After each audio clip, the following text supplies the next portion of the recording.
ito ay nung December 1 pa.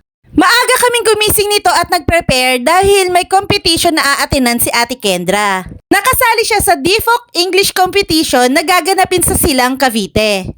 Ang DFOC competition ay maglalaban ang lahat ng private school sa buong Cavite. Yearly ito ginaganap, last year sa Naik, ngayon naman sa Silang. Sobrang aga ng call time, 7 o'clock kailangan nandoon na. Kaya hihikab-hikab pa si Ate Kendra. Malayo kami sa Silang kaya 5:30 AM pa lang umalis na kami. Sa sasakyan na lang kami niya nag-breakfast. Nag-drive-thru na lang kami sa McDo. Kami ni Daddy chicken burger at si Ate Kendra naman chicken fillet ala king. Kailangan niya talaga mag-rice kasi sasabak siya sa matinding labanan. Char! Ayan, busog na ang mami niyo kaya nakakakuyakoy na. Nadaanan namin ang hasyenda. After namin sa competition, balak namin pumunta dyan. Mamadali na nga pala kami dyan kasi medyo late na kami. Dito nga pala ginanap yung competition sa Rogationist College, Silang, Cavite. Sobrang lawak nung school kaya nahirapan kaming hanapin yung court na pinagganapan. Sobrang daming tao ngayon, parang mas maraming sumali ngayon kumpara last year. Pero nadismaya ako, parang hindi siya organized ngayon. Unlike last year, yung sa Naik ginanap, parang hindi siya ganito kagulo. Ang sistema kasi ay may placard. Yung anak ko ay number 21. Lahat ng estudyante na number 21 ay uupo muna dun sa silya. Habang iniintay pa yung turn nila papunta dun sa room na pag-e-examan. Kaso yung chair kulang kaya may mga bata na nakatayo. Binantayan ko talaga yung anak ko dyan, hindi ako umalis dun sa linya niya. Kasi mahirap na, baka mawala yung anak ko. Napakarami kasing tao. Buti na lang marami silang magkakaklase na sumali sa competition na to. Kaya sama-sama sila dun sa line na 21 and 22.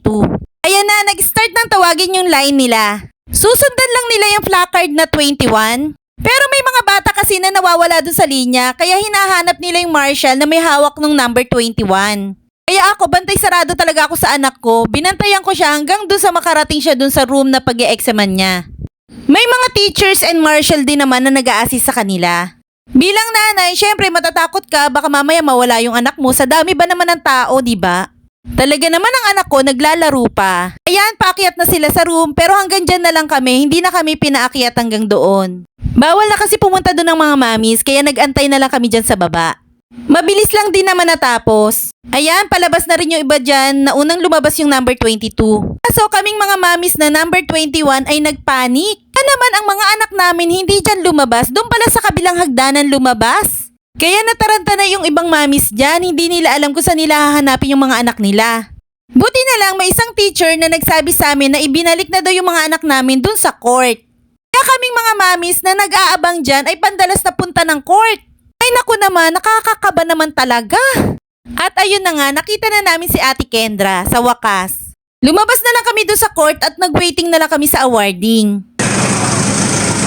Waiting for the awarding.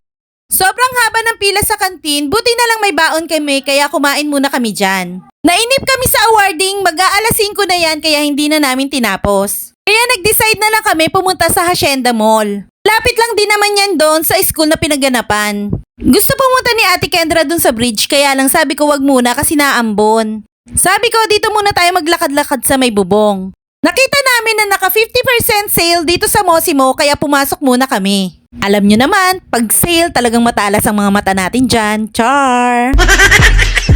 Pinili namin dyan ng gift yung 4 na pinsan ni Ate Kendra at syempre si Ate Kendra at Kenzo na rin. Magkakalapit lang naman yung age nila kaya hindi mahirap hanapan ng gifts. Paglabas namin ng Mosimo, na-targetan naman ng mata ni Daddy ay yung Nike. Sale din sa Nike kaya sabi ko, oh siya Daddy, sige yan na lang yung gift ko sa'yo. Pero hindi siya pumayag kasi hindi daw yan yung promise ko sa kanya. Naku po, mukhang mapapasubo ata ako sa promise na yan Char! Sige na nga Daddy, pinag-ipunan ko naman ng 1 buong taon yun. Glabas namin ng Nike, sabi ko kay Daddy, uwi na tayo ha, masyado nang masakit sa bulsa. Paglabas namin, si Ate Kendra naman ang may naispatan. Favorite niya kasi ang buko pie, kaya sabi niya, bili muna daw kami. Sabi ko, sige after nyan, uwi na tayo ha. At hindi pa pala natatapos. Sabi ni Daddy, parang hinihila daw siya at tinatawag ng mga sapatos dito. Busog na naman ang mga mata ni Daddy. O siya, busugin mo lang ha. Saka na lang natin bilhin kapag meron na ulit tayong ipon. Finally, makakauwi na kami at butas na daw ang bulsa. Char! Pagod na ang katawan, pati ang bulsa pagod na rin. Char! O siya, yun lamang po. Till my next video. Bye!